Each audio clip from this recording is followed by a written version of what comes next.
actually influence it? A cluttered mind, overloading your mind with things that you need to do. Actually, download it, as I say, onto paper, write things down, prioritize and plan them. If you feel that your mind is just getting cluttered with everything, just take a short break, go for a walk, have a cup of tea, meditate for a few minutes. Because as we know, the mind has got limited capacity.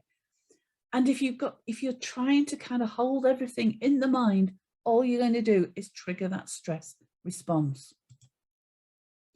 Untidy and cluttered work areas can also create distractions for the mind. So clear and organize your workspace.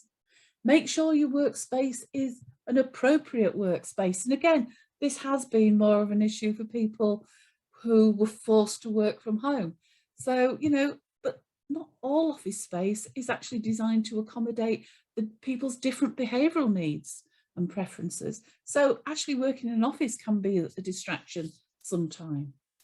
One example that always kind of springs to mind with this is large open plan offices, which can create distractions both for introverts and for extroverts, actually. So think about your working actual space.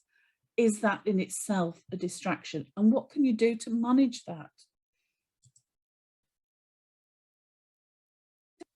Distractions are our own thoughts and emotions. And these can include thoughts about pressing responsibilities or pleasant things that you'd rather be doing. It can also include emotions about life circumstances, tasks that you're working on, fears, worries. Circumstances like major world events and personal struggles can all be sources of our own internal distractions. Now, most people believe that external interruptions and distractions are by far the biggest robbers of our time. Yet in reality, we tend to lose more time due to our own internal distractions. So a few of the things that we can do to manage our own internal distractions: larger tasks and break them down into smaller chunks, and then schedule the smaller chunks into your diary, no more than an hour at a time. Where you do your best work, which, as we've seen, can be different locations for different tasks even. Write down your distracting thoughts. By writing down those thoughts, the brain then knows those thoughts are safe and won't be forgotten, so it won't get stressed. It won't try and hang on to those thoughts. Make sure you get good quality sleep and a little bit more than 2 hours a night. Practice self-regulation. Manage your own behaviours. Take that responsibility to manage your behaviours and your thoughts. And a real big one is manage your autopilot. So managing our autopilot is about being mindful, being present and aware, and choosing when it's helpful to be on autopilot, because there are times when we're doing repetitive tasks that use very little cognitive thought that in actual fact it serves as well to be on autopilot. And overloaded, the subconscious mind takes over, and that's when it will go then onto autopilot, because the brain believes that it actually then needs to go into plan and do even more planning to survive.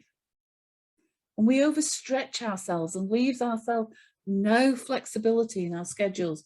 We cut back or possibly cut out breaks because we believe we don't have the time, because the brain is in survival mode. It's in autopilot of planning. We know that that's a false belief and counterintuitive to what we should be doing. So can we train our minds to be less distracted, to be more present, to focus on what we need to get for an important task to get done? The good news is, yes, we can. And we do this by, or one of the ways we can do this is by practicing mindfulness. Now, mindfulness is quite simply about being present right here, right now, in both body and mind. Waking hours.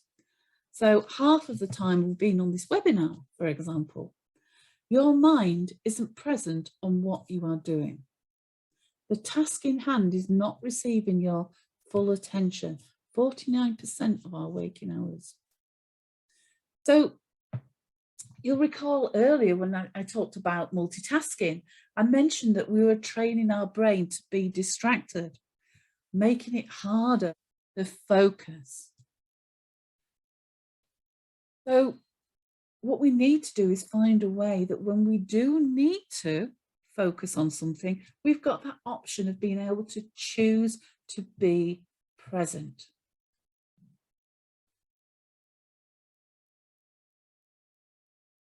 Is quite simply a tool.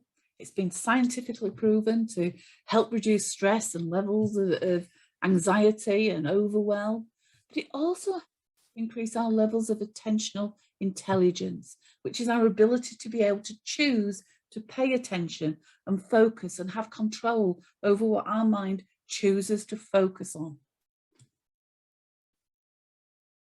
It's programmed to be curious, to wonder. It's all linked to our survival instinct, all about keeping us safe. Our minds are constantly scanning the environment around us to make sure that we're safe. But before we look at what mindfulness is, let's be clear about what it's not. It's not about sitting cross-legged and chanting for 40 or 50 minutes a day. Quite simply, mindfulness is paying attention in a particular way, on purpose, in the moment, and non-judgmentally.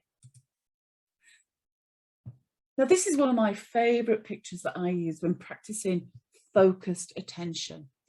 And all I do, and while I'm talking, you can perhaps try this yourself, just bringing all of your attention and focus to the picture. Be really curious, look at the picture, going deeper into it, being drawn into it, bringing all that attention. And just taking a note, if you were to kind of stare at this photograph for 5 minutes, 10 minutes, just looking at it, being really curious about it, you would notice at some point that your mind would start to wander. And all we guide our mind, as soon as we become aware of it, just gently guide our mind back to the picture. Now, it doesn't have to be a beautiful picture. To practice focused attention, you can pick something as simple as a spot, a mark on the wall to focus on. And you just bring all your attention and keep focused on that and bringing your attention back to it every time the mind wanders. And by helps us to train our mind to be more focused so that when we need to focus, because we've got an important piece of work to do and we need to be productive, we can actually choose to do so.